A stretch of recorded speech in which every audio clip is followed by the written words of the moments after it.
Assalamualaikum warahmatullahi taala wabarakatuh.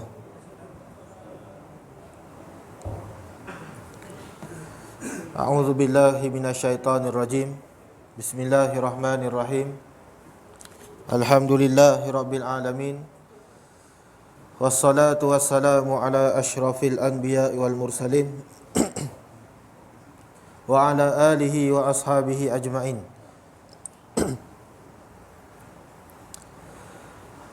Allahumma salli wa sallim ala sayyidina Muhammad wa ala alihi wa ashabihi wa man tabi'ahum bi ihsanin ila yaumiddin. Rabbi shrah li sadri wa yassir li amri wahlul 'uqdatam min lisani yafqahu qawli.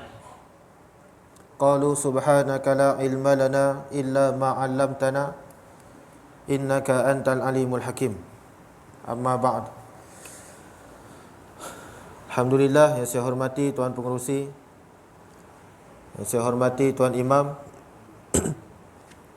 Tuan Bilal, tuan-tuan guru, muslimin, muslimat yang dirahmati Allah. Alhamdulillah, syukur kepada Allah Subhanahu wa taala atas segala nikmat yang telah Allah kurniakan, dapat kita bersama pada malam ni.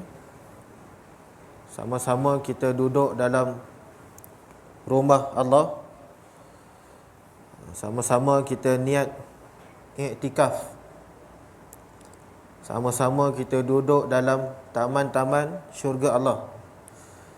Alhamdulillah, Allah kurniakan nikmat iman dan juga nikmat Islam. Tuan-tuan yang dirahmati Allah, kita sambung kitab Riyadhus Salihin yang disusun oleh Imam An-Nawawi rahimahullahu ta'ala. Tajuk untuk malam ni, kelebihan orang kaya yang bersyukur. Kelebihan orang kaya yang bersyukur. Tuan-tuan, pada pertemuan lalu saya ada kongsikan beberapa perkara berkaitan dengan zakat dan juga sedekah. Satu perkara yang kita perlu tahu, bahawa Nabi SAW pernah bersabda, ma naqasat sadaqatun min malin. Sedekah itu sesekali tidak akan mengurangkan hartanya. Sedekah tidak akan menyebabkan seseorang jadi miskin. Sedekah tidak akan menyebabkan seseorang habis hartanya. Bahkan harta tersebut akan bertambah dengan sedekah. Harta tersebut akan berganda nilainya, akan berganda pahalanya atas sebab sedekah. Contohnya, dalam satu hadis daripada Abu Hurairah radhiyallahu taala anhu, qala Rasulullah sallallahu alaihi wasallam, man tasaddaqa bi adli tamratin min kasbin tayyibin la yaqbalullahu illa at-tayyiba fa innallaha yataqabbaluha bi yaminih thumma yurabbiha li sahibihi kama yurabbi ahadukum faluwahu hatta takuna mislal jabal. Mafhum daripada hadis ni, sesiapa yang bersedekah dengan sesuatu nilai, walaupun dengan nilai hanya sebesar biji kurma sahaja. Walau kita sedekah dengan sebiji kurma sekalipun nilainya, maka sedekah itu Allah akan terima dan Allah akan gandakan pahala sedekah tersebut. Boleh jadi sehingga seperti sebuah gunung. Mislal jabal, gunung. nilai sedekah yang kita keluarkan walaupun sebesar sebiji kurma, ia boleh jadi berganda sehingga sebuah gunung. Kita sedekah sebiji kurma je, pahala dia boleh jadi gunung. Tuan-tuan yang dirahmati Allah, sebab tu tidak akan habis harta bagi orang yang bersedekah.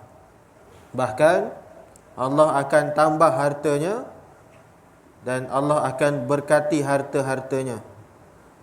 Tuan-tuan yang dirahmati Allah, kalau kita lihat dalam sejarah para sahabat, memang terdapat ramai golongan-golongan sahabat yang tergolong di kalangan orang kaya. Ramai sahabat Nabi yang mana mereka ni kaya, dan bukan sahaja kaya, tapi mereka juga banyak menginfakkan hartanya pada jalan Allah. Bukan setakat kaya saja-saja, tapi mereka banyak bersedekah. Tuan-tuan, sebab tu tajuk untuk malam ni kita akan tengok apa dia kelebihan orang kaya dan dia bersyukur kepada Allah, dan apa pula kelebihan orang miskin yang kurang hartanya tapi dia bersabar atas ujian Allah. Apa beza kedua-duanya? Nanti kita akan tengok apa perbezaannya. Tuan-tuan yang dirahmati Allah, dalam satu hadis riwayat Ibnu Mas'ud radhiyallahu taala anhuma, beliau berkata, qala Rasulullah sallallahu alaihi wasallam, la hasada illa fisnataini. Tidak ada hasad kecuali pada dua orang ni. Kecuali pada dua kumpulan manusia ni. Pada dua orang ni kita boleh dengki dengan dia, kita boleh cemburu dengan dia, kita boleh jealous dengan dia. Siapakah dua golongan ni? Yang pertama Nabi sebut, rajulun atahullahul Qur'an fahuwa yaqumu bihi ana al-laili wa ana an-nahar. Golongan yang pertama yang patut kita cemburu dengan dia, iaitu seseorang yang dianugerahkan oleh Allah Al-Quran. Dia menghafal Al-Quran dan mampu untuk mengajarkan Al-Quran, serta dia mengamalkan Al-Quran siang dan malam. Golongan ini yang patut kita cemburu. Macam mana kita nak cemburu dengan dia? Kita cemburu sebab apa? Sebab dia hafal Al-Quran, sebab dia ajarkan Al-Quran. Kita jealous tengok dia. Kita hafal Quran pun tak banyak, surah pendek, Qul huwallahu ahad, Inna a'tainakal kausar. Dua tu je. Yang lain ingat-ingat lupa. Qul ya ayyuhal kafirun pun terbalik. Duduk pusing-pusing tu. Memang tak hafal lah cerita dia. Jadi tuan-tuan, orang yang hafal Al-Quran 30 juzuk ni, kita patut cemburu dengan dia. Dan cemburu ni bukan sebab kita nak hilangkan dia punya nikmat, tapi kita cemburu, kita nak jadi macam dia.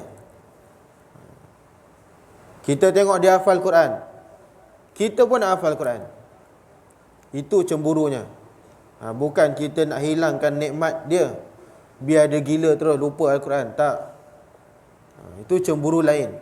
Cemburu yang maksud Nabi ni, kita nak jadi macam dia, supaya kita pun boleh hafal Al-Quran macam tu. Itu orang yang pertama. Orang yang kedua, warajulun atahullahu malan fahuwa yunfiquhu ana al-laili wa ana an-nahar. Golongan yang kedua yang patut kita cemburu, iaitu seseorang yang dianugerahkan oleh Allah harta yang banyak, lalu dia menginfakkan harta tersebut pada jalan Allah siang dan malam. Golongan yang ini juga kita patut cemburu. Orang kaya yang banyak sedekah, asal sedekah je muka dia, asal dia je sedekah, sampai orang kenal dia ni memang seorang yang pemurah, orang kaya yang pemurah. Kita patut cemburu dengan dia. Cemburu macam mana? Kita pun nak jadi macam dia, banyak sedekah. Bukan kita curi dia, bukan kita rompak rumah dia, bukan macam tu cemburunya. Tuan-tuan yang dirahmati Allah, dua golongan ni Nabi sebut kita boleh dengki dengan dia orang. Orang yang diberikan Al-Quran, orang yang diberikan harta yang banyak. Tuan-tuan yang dirahmati Allah, sebab tu ada satu kisah yang disebutkan dalam satu hadis daripada Abu Hurairah. Ada satu golongan fakir daripada muhajirin. Golongan muhajirin ni orang Mekah yang hijrah ke Madinah. Muhajirin, dia orang berhijrah, tak ada harta langsung, kosong. Jadi ada setengahnya menjadi fakir miskin. Jadi mereka pun mengadu kepada Nabi sallallahu alaihi wasallam.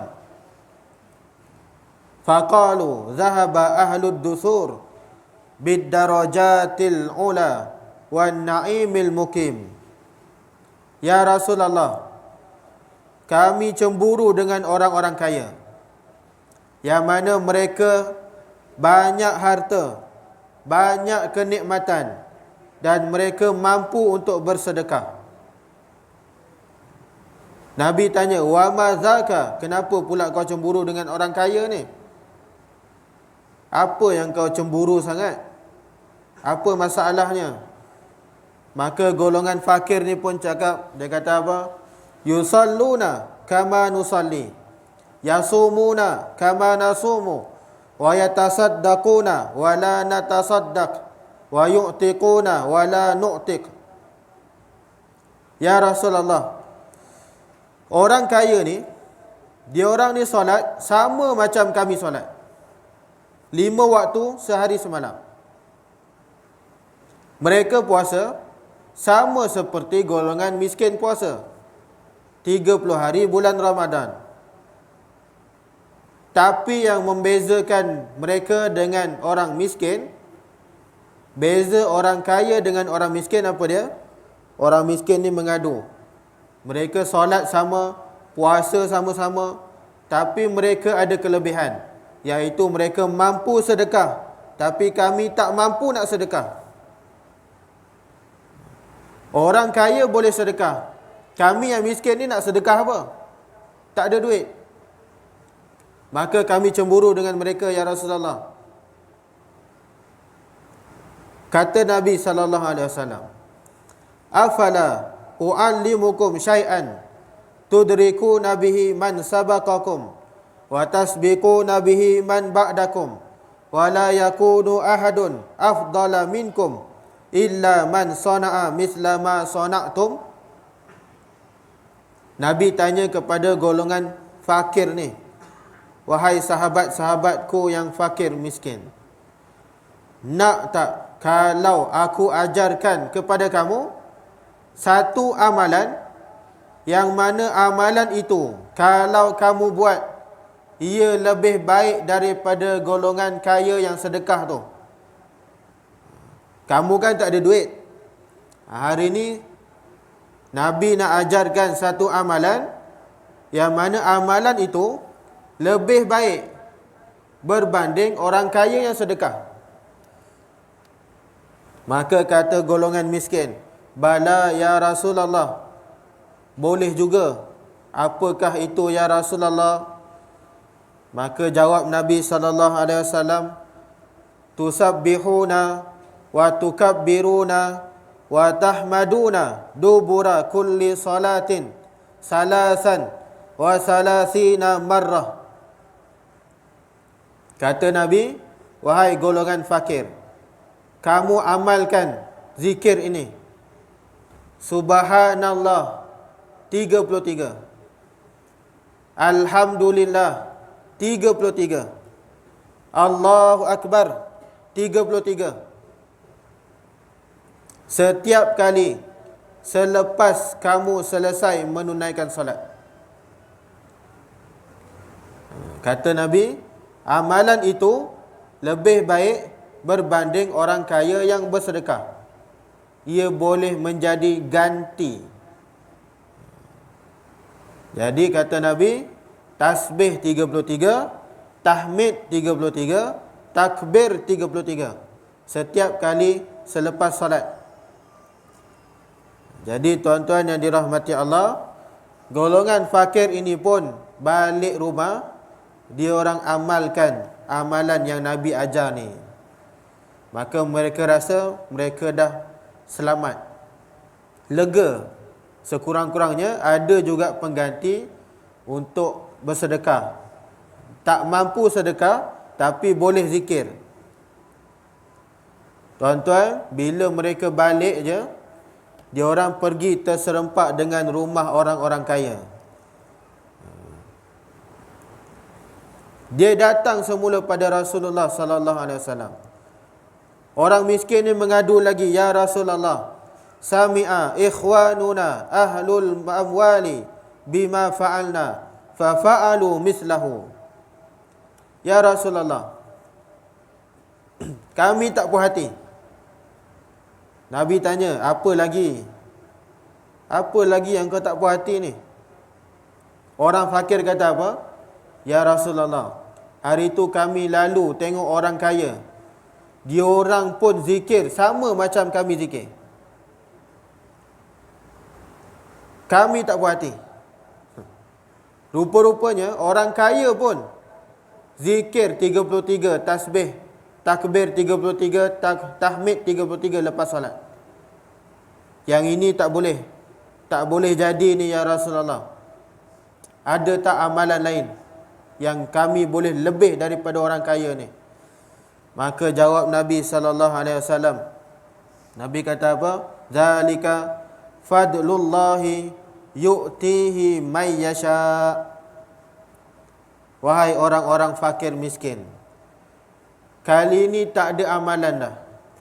Sesungguhnya itulah kelebihan yang Allah bagi kepada sesiapa yang Allah nak. Allah bagi kekayaan pada sesiapa yang Allah nak bagi. Maka itu kelebihan yang Allah bagi pada dia. Mereka boleh salat, mereka boleh puasa, mereka boleh zikir, dan mereka boleh sedekah. Itu kelebihan yang Allah bagi pada mereka. Kita tak boleh nak nafikan. Jadi tuan-tuan yang dirahmati Allah, kisah ni nak kata apa? Golongan fakir ini, mereka cemburu dengan orang-orang kaya yang banyak sedekah. Tuan-tuan, apa beza orang kaya dengan orang miskin ni? Ada tak beza dia? Dalam perkara ini, ulama' juga dia bahaskan beberapa perkara. Antaranya, apa perbezaan orang kaya yang bersyukur dengan orang miskin yang bersabar? Apa beza dia? Antaranya, pendapat Ibnul Qayyim. Dia kata apa? Sesungguhnya, tiada beza antara orang kaya dengan orang miskin. Semua sama. Yang membezakan dia apa? Takwa kepada Allah. Jawapannya, kalau kamu kaya macam mana sekalipun, tapi tidak beriman kepada Allah, sia-sia je. Tuan-tuan, sebab tu Allah sebut, inna akramakum indallahi atqakum. Sesungguhnya orang yang mulia di kalangan kamu di sisi Allah adalah orang yang paling bertakwa. Allah tak tengok dia kaya ke, Allah tak tengok dia ni miskin ke, Allah tak tengok dia ni handsome ke, Allah tak tengok dia ni cantik ke. Yang Allah tengok apa dia? Takwa. Jadi tuan-tuan, jawapan ini memberi kelegaan kepada golongan-golongan miskin. Bagi mereka yang kekurangan pada harta, jangan rasa nak bunuh diri. Kenapalah aku ni orang miskin? Jangan menyesal. Jangan putus asa. Tuan-tuan, orang miskin pun ada kelebihan yang Allah bagi. Apa dia? Antaranya yang disebut dalam hadis Nabi, orang miskin mendahului orang kaya masuk syurga dulu. Orang miskin masuk syurga dulu sebelum orang kaya. Kata Nabi, yadkhulu fuqara'ul mu'mininal jannah qabla al-aghniya binisfi yaumin 500 amin. Orang miskin masuk syurga dulu berbanding orang kaya bersamaan dengan setengah hari. Setengah hari akhirat bersamaan dengan 500 hari dunia. Tuan-tuan, kelebihan orang miskin apa dia? Masuk syurga dulu 500 hari awal. Kelebihan pertama. Kelebihan kedua, kata Nabi, ada seorang sahabat ni, nama dia Sa'ad. Sa'ad ni dia berbangga. Dia kata, aku sangat seronok sebab aku dikurniakan nikmat oleh Allah. Aku banyak harta, aku banyak kurniaan. Maka Nabi pun tegur dia, wahai Sa'ad, hal tunsaruna wa turzaquna illa bidu'afaikum. Wahai Sa'ad, kamu jangan nak berbangga sangat, kamu jadi orang kaya. Jangan nak seronok sangat, jangan nak belagak sangat jadi orang kaya. Sesungguhnya kamu jadi kaya atas sebab orang-orang miskin juga. Apa maksud Nabi? Nabi kata, sesungguhnya Allah menolong umat-umat ni dengan sebab golongan-golongan yang miskin. Orang miskin, doa dia makbul. Orang miskin, solat dan ibadah dia lebih ikhlas berbanding orang kaya. Sebab apa? Sebab bila dia miskin, dia akan khusyuk solat. Dia tak fikir harta dia, dia tak fikir duit dia. Kalau orang kaya solat, dia akan fikir, alamak duit aku, alamak kereta tak kunci lagi, alamak pintu tak kunci lagi kat rumah ni. Itu orang kaya. Tapi kalau orang miskin, dia tak ada kereta, dia bawa basikal je, dia lebih khusyuk solat. Tak ada kereta dia nak fikir, dia fikir basikal. Hilang basikal tak apa, basikal murahnya. Dia jalan kaki, tak ada benda dia nak fikir, dia lebih khusyuk dalam solat. Tuan-tuan, kata Nabi, orang kaya menjadi kaya disebabkan doa orang-orang miskin. Orang yang mendapat harta banyak tu adalah sebab doa yang makbul daripada golongan-golongan miskin. Jadi tuan-tuan, orang miskin pun ada kelebihan yang disebutkan oleh Nabi SAW. Jangan kita rasa kita ni lemah, jangan kita rasa kita ni hina, jangan kita rasa diri kita ni rendah. Orang kaya, orang miskin sama je. Yang membezakan apa dia? Takwa kepada Allah. Tuan-tuan yang dirahmati Allah, itu hadis berkaitan dengan seorang golongan fakir yang mana mereka cemburu kepada orang-orang kaya. Kita dibenarkan untuk cemburu kepada golongan-golongan yang banyak duit ni. Tapi kita cemburu, kita niat nak jadi macam dia. Aku pun nak banyak sedekah macam dia. Tuan-tuan, hadis seterusnya daripada Abu Hurairah radhiyallahu taala anhu anin Nabi sallallahu alaihi wasallam qala, al-yadul ulya khairun minal yadis sufla. Sesungguhnya tangan yang di atas lebih baik daripada tangan yang di bawah. Maksudnya apa? Tangan yang memberi lebih baik daripada tangan yang menerima. Orang yang banyak sedekah lebih baik daripada orang yang menerima sedekah. Tuan-tuan yang dirahmati Allah, ada satu kisah pada zaman sahabat dulu. Mereka ni dia duduk solat di hadapan Kaabah. Dia duduk keliling Kaabah. Dia orang duduk bincang. Dia orang duduk bincang apa dia? Ada tiga orang ni duduk bincang. Dia tanya apa? Pada pendapat kamu, siapa orang yang paling pemurah dekat Mekah ni? Tiga orang ni duduk bergaduh. Dia duduk berdebat je. Tiga orang ni kata apa? Pada pendapat kamu, siapa orang yang paling pemurah dekat Mekah ni? Maka orang lelaki pertama kata, pada pendapat saya, orang yang paling pemurah di Mekah adalah Abdullah bin Ja'far. Abdullah bin Ja'far. Lelaki kedua kata, apa pula dia? Bukan. Orang yang paling pemurah dekat Mekah adalah Qais bin Sa'ad. Lelaki ketiga kata pula, apa pula?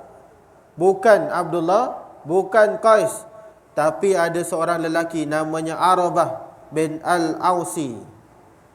Dialah orang paling kaya. Maka tiga orang ni pun duk bergaduh. Dia orang duk berdebat, siapa lebih kaya? Yang satu kata Abdullah bin Ja'far, yang kedua kata Qais bin Sa'ad, yang ketiga kata Arabah bin Al-Ausi. Duk gaduh-gaduh ni datang seorang lelaki.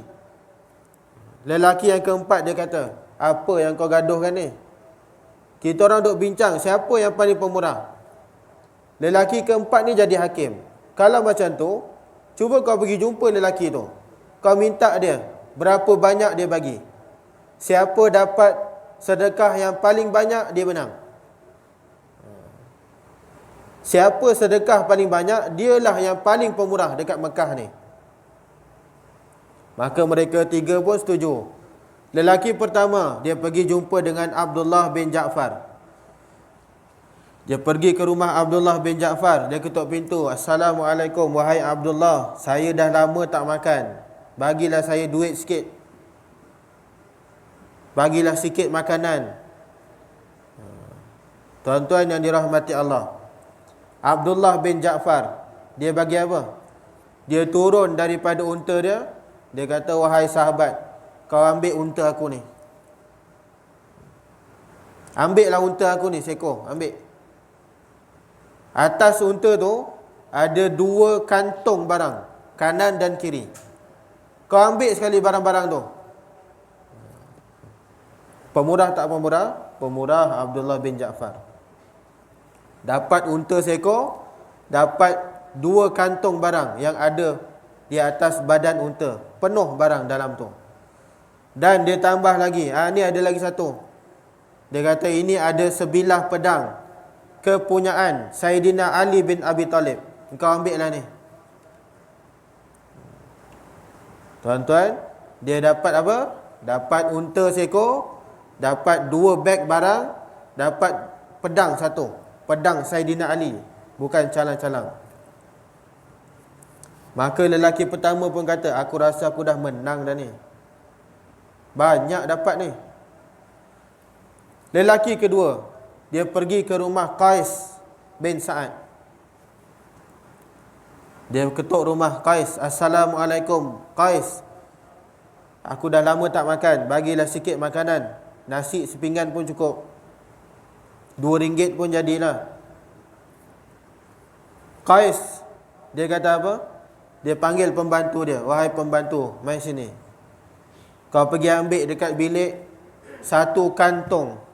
Dalam kantong tu berisi 700 dinar. Kau bagi pada lelaki ni. Pemurah tak pemurah? Pemurah Qais bin Sa'ad. dia bagi satu beg yang dipenuhi 700 dinar emas. Bukan itu saja, dia kata pembantu, kau pergi bawa dia pergi ladang unta. Kau suruh dia pilih unta mana dia nak ambil. Tuan-tuan, lelaki kedua dapat apa? Unta seekor, satu beg 700 dinar penuh dalamnya. Dia pun kata, aku rasa aku menang dah ni, banyak aku dapat ni. Kita tengok lelaki ketiga. Lelaki ketiga pergi ke rumah Arabah. Tuan-tuan, Arabah ni adalah seorang lelaki buta. Dia buta. Maka lelaki ketiga ni, dia datang rumah Arabah. Wahai Arabah, saya dah lama tak makan, boleh tak bagi saya duit sikit, sedekah sikit. Arabah ni dengan meraba-raba dia ada seorang pembantu. Pembantu ni lah yang tolong dia buat kerja. Pembantu ni lah yang pimpin dia pergi masjid. Pembantu ni lah yang bawa dia pergi maidin. Pembantu ni. Maka lelaki ni kata, Arabah, bagilah sedekah sikit. Arabah kata apa? Wahai sahabat, kau ambillah pembantu aku ni. Tuan-tuan, kau ambil pembantu aku ni, pergi bawa balik. Maka Arabah ni dah lah buta. Dia pergi masjid dah meraba-raba. Sebab apa? Pembantu dia dah kena ambil. Maka pulanglah lelaki ketiga dalam keadaan sedih. Sebab apa? Sebab dia dapat pembantunya. Jumpalah tiga orang ni. Lelaki pertama, dia tunjukkan harta dia dapat. Dia dapat apa? Seekor unta, 2 beg barang yang dipenuhi dengan barang, 1 bilah pedang, Saidina Ali. Lelaki kedua, dia dapat seekor unta, 1 beg dipenuhi 700 dinar emas. Lelaki ketiga, dia dapat pembantu Arabah sahaja. Maka lelaki pertama dan lelaki kedua dia kata, kau dah kalah dah ni, kami yang menang. Maka dia bawa jumpa dengan hakim. Hakim pun duk tengok. Hakim buat keputusan. Dengan ini hakim umumkan, orang yang paling pemurah di Mekah adalah Arabah bin Al-Ausi. Orang yang ketiga tadi menang. Dia pun terkejut. Apa pasal pula? Aku bukan dapat duit pun. Aku bukan dapat unta macam dia orang. Dia orang dapat unta, aku tak dapat. Kenapa aku pula yang menang? Sebab apa? Sebab Arabah telah menginfakkan yang dia ada, iaitu pembantunya. Itu je dia ada, yang itulah dia bagi. Maka Arabah lah orang yang paling pemurah dekat Mekah pada waktu itu, kata sang hakim ni. Yang dapat unta, dapat duit tadi, semua kalah. Sebab apa? Sebab dia ada harta lagi. Tapi lelaki ketiga ni menang sebab apa? Arabah dia bagi pembantunya. Yang mana kalau tak ada pembantu tu, habis dia. Arabah ni duduk seorang-seorang meraba-raba dia. Tuan-tuan yang dirahmati Allah, pengajaran dia apa? Kita dapat pengajaran daripada kisah sahabat ni. Sebenarnya kita ni sedekah, adakah kita rasa dah cukup sedekah kita tu? Kita rasa kita sedekah dah banyak dah. Tapi tuan-tuan, sebenarnya ada orang yang sedekah lagi banyak daripada tu. Ada orang dia sanggup infakkan seluruh harta dia untuk jalan Allah. Tapi kita ni nak sedekah pun berkira. Kita buka dompet, kita pilih warna. Selalu tuan-tuan pilih warna apa? Baik mengaku je. Biru betul. Warna biru cair. Kalau tak ada biru cair, cari warna apa? Hijau. Betul. Kalau tak ada hijau, tuan-tuan cari apa? Tak cari, tutup dompet terus. Dia sedekah RM1, RM5 je. RM10 tu pun menggigil. Itu pun rasa kita dah banyak sedekah ni. Allah. Tuan-tuan, kalaulah kita rasa itu pun dah cukup banyak, sebenarnya ada lagi banyak yang bersedekah. Abu Bakar As-Siddiq contohnya, sahabat Nabi, dia infakkan apa? Seluruh hartanya. Yang ada hanya pada, dia kata apa ada pada dia? Hanya Allah dan Rasul sahaja yang tinggal. Itu Abu Bakar As-Siddiq. Saidina Umar give up, mengaku kalah, surrender. Abu Bakar memang power. Semua dia bagi, tak ada apa tinggal. Tuan-tuan yang dirahmati Allah, timbul satu soalan. Boleh tak kita nak sedekahkan semua harta ni? Apa hukumnya kalau kita sedekahkan seluruh harta yang kita ada?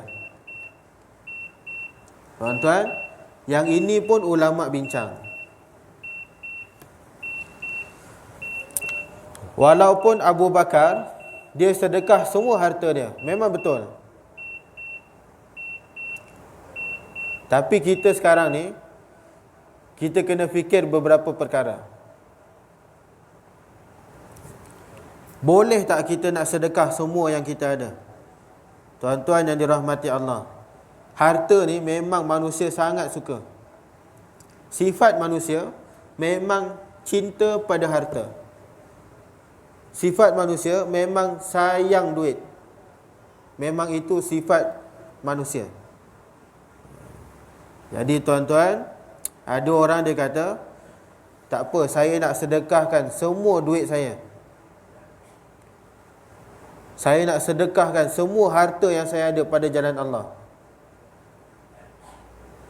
Ulama bahaskan benda ni, boleh ataupun tidak. Jawapannya, tuan-tuan, ulama menjawab dalam isu tersebut. Antaranya, beberapa perkara yang kita perlu nilai sebelum nak sedekah semua benda. Satu, bila kita sedekah semua benda, kalau berlaku sesuatu yang tidak diingini, sakit. Zaman sekarang ni sakit macam-macam. Gautnya, kencing manis dia, sakit lutut dia. Sakit lutut operate dah berapa ribu? 20,000. Tu sebelah lutut.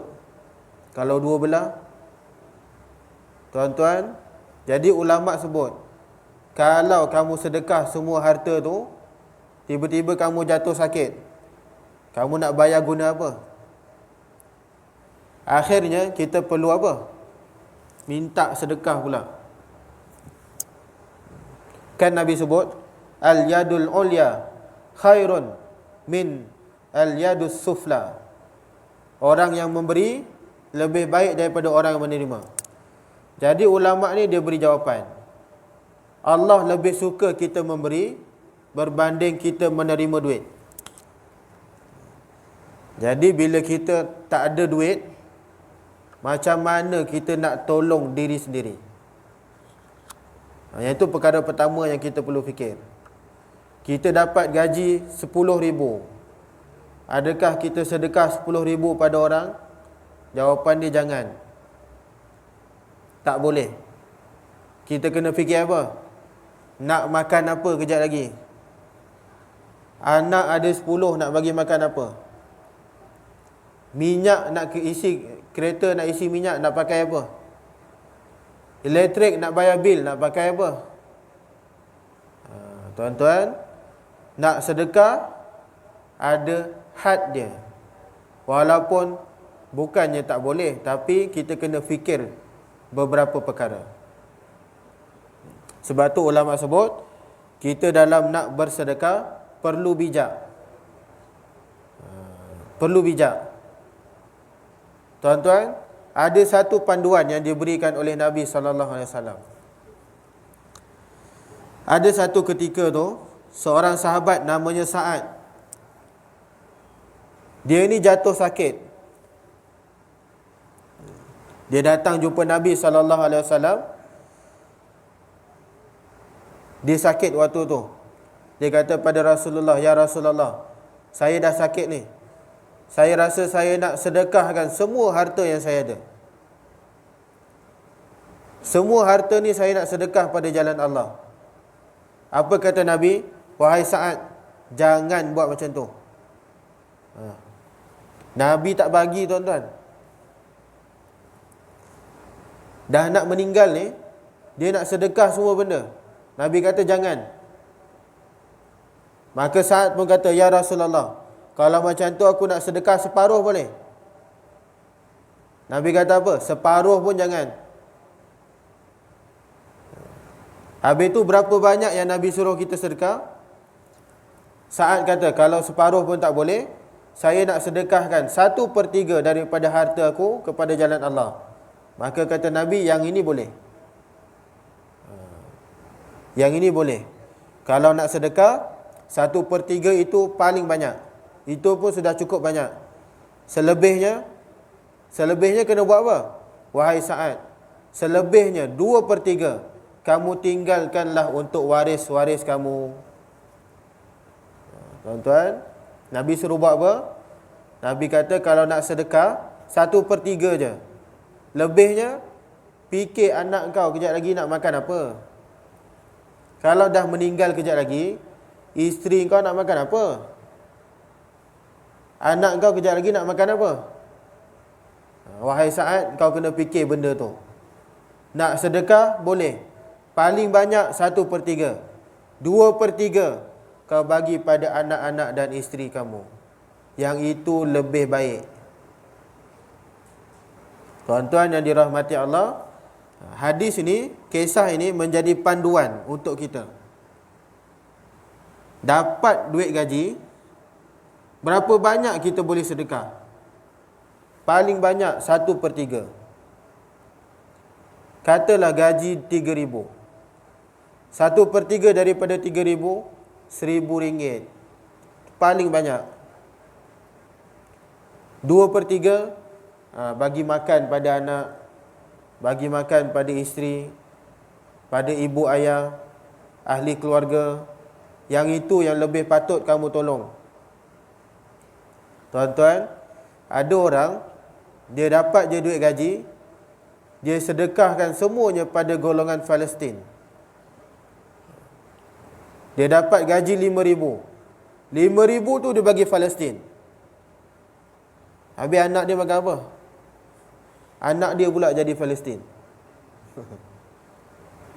Sebab tu kita kena faham, kita nak sedekah boleh, tapi jangan terlalu banyak, sampaikan terabai nafkah anak dan isteri. Tuan-tuan, nanti saya sebut ada beberapa perkara yang kita perlu nilai. Kita nak sedekah, kita perlu tengok dulu. Dah baki sedekah, dah baki kita guna ni, barulah kita boleh sedekah. Dapat gaji, pada siapa dulu yang kita patut bagi? Siapa yang patut kita utamakan? Ada orang kata, "Ustaz, kita utamakan orang Syria. Kesian dia tak makan. Bagi je semua pada Syria." Orang Syria tak makan. Tanya dia balik, kalau dia bagi Syria, anak awak nak makan apa? Tak apa, tu boleh minta lagi pada orang. Pula dia pula yang meminta. Yang itu dah salah konsep sedekah.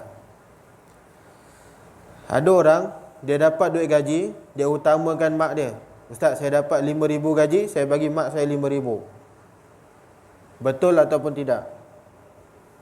Ada orang, dia dapat duit gaji 5,000, dia bagi dekat pengerusi masjid. Haji Fakhrazi ambil 5,000 ni, buat infak untuk masjid. Haji Fakhrazi kena tanya balik, "Anak kau dah makan belum?" "Belum, Tuan Haji." Haji bagi balik pada dia. Jangan ambil semua. Nah, kau ambil separuh. 1/3 je kau ambil, yang lebihnya kau bagi makan dekat anak. Yang macam tu cara dia. Tuan-tuan, pada siapa yang perlu kita utamakan untuk sedekah? Sebab Nabi ada sebut dalam satu hadis, kita ada duit lebih, siapa yang lebih utama untuk dapat duit tu? Orang Palestin ke? Isteri ke? Ataupun anak-anak? Ibu ayah? Islam dia dah susun. Ulama-ulama fiqah dia dah susun. Siapa nombor satu? Siapa nombor dua? Siapa nombor tiga? Tuan-tuan, nanti saya akan maklumkan, saya akan bagi tahu susunan itu akan datang. Kalau nak tahu, datang minggu depan. Yang ini berita gembira sikit pada sesetengah orang. Sebab apa? Sebab dia kata, ini golongan ini yang aku dapat ni. Nanti dia datang, dia rasa seronok. Tuan-tuan yang dirahmati Allah, ada susunan yang patut kita tengok, yang kita perlu utamakan. Tuan-tuan yang dirahmati Allah, sahabat-sahabat Nabi memang banyak sedekah pada jalan Allah. Antaranya Saidina Osman bin Affan. Saidina Osman ni orang kaya, menantu Nabi yang kaya. Osman ni dia kahwin dengan anak Nabi 2 orang. Sebab tu digelar Zun Nuraini, 2 cahaya. Anak Nabi 2 orang dia dapat. Seorang meninggal, dapat lagi seorang anak Nabi, Osman bin Affan, orang kaya. Tuan-tuan, satu hari Nabi SAW naik atas mimbar berucap. Nabi tanya, siapa di kalangan sahabat yang nak bersedekah, yang nak infak pada jalan Allah? Maka Saidina Osman orang pertama bangun, saya ya Rasulullah, saya sedekahkan 100 ekor unta. Senyum Nabi tengok. Nabi turun satu tangga. Nabi tanya lagi, siapa lagi nak sedekah pada jalan Allah? Tengok-tengok, Osman juga angkat tangan. 100 ekor lagi ya Rasulullah. 200 ekor dah. Senyum Nabi tengok. Nabi turun satu lagi anak tangga. Siapa lagi yang nak sedekah selain daripada Osman? Tak ada orang angkat tangan. Osman angkat tangan. 100 ekor lagi ya Rasulullah. 300 dia bagi. Osman punya kaya, 300 ekor unta dia bagi. Itu pun banyak lagi unta dia. Kalau satu ekor 9,000, 300 ekor, tuan-tuan ambil kalkulator kira berapa ribu dia punya duit. Itu aset dia je. Tuan-tuan, maka Nabi SAW bersabda, tiada lagi mudarat kepada Osman bin Affan. Allah telah mengampunkan segala dosa-dosa dia. Masya Allah. Pemurahnya Osman bin Affan, dia bagi banyak yang dia bagi. Tapi banyak-banyak dia, ada banyak lagi dekat bank. Itu Osman. Kita kalau bagi banyak, kena fikir dulu. Bank aku ada 100 je. Kalau aku bagi 50 ni, habis tinggal 50. 50 dapat beli apa? 50 dapat beli apa dekat family store? Beli beras 2 kampit je. Beras 10 kilo. Gula, garam. Seminggu habis. Tuan-tuan, jadi kita nak sedekah, kita kena fikir siapa yang lebih utama untuk kita sedekah pada dia. Tuan-tuan yang dirahmati Allah, nanti kita akan tengok susunan orang yang paling berhak untuk mendapat duit sedekah kita, insya-Allah pada pertemuan akan datang. Wallahu a'lam. Sekadar itu saja untuk malam ni. Yang baik datang daripada Allah, yang lemah, yang kurang datang pada saya sendiri. Aqulu qauli hadza astaghfirullahal azim li wa lakum. Wabillahi taufik wal hidayah. Wassalamualaikum warahmatullahi wabarakatuh. A'udzu billahi minasyaitonir rajim. Bismillahirrahmanirrahim. Alhamdulillahirabbil alamin wassalatu wassalamu ala asyrafil anbiya'i wal mursalin wa ala alihi wa sahbihi ajma'in. Allahumma rzuqna mutaba'atin nabiy sallallahu alaihi wasallam awalan wa akhiran wa zahiran wa batinan wa qawlan wa fi'lan wa ibadatan wa amalan salihan. Allahumma faqihna fid din wa 'allimna at-ta'wil Rabbana atina fid dunya hasanah wa fil akhirati hasanah wa qina azabannar. Wa sallallahu ala sayyidina Muhammad wa ala alihi wa sahbihi wa sallam. Walhamdulillahi rabbil alamin. Taqabbalallahu minkum.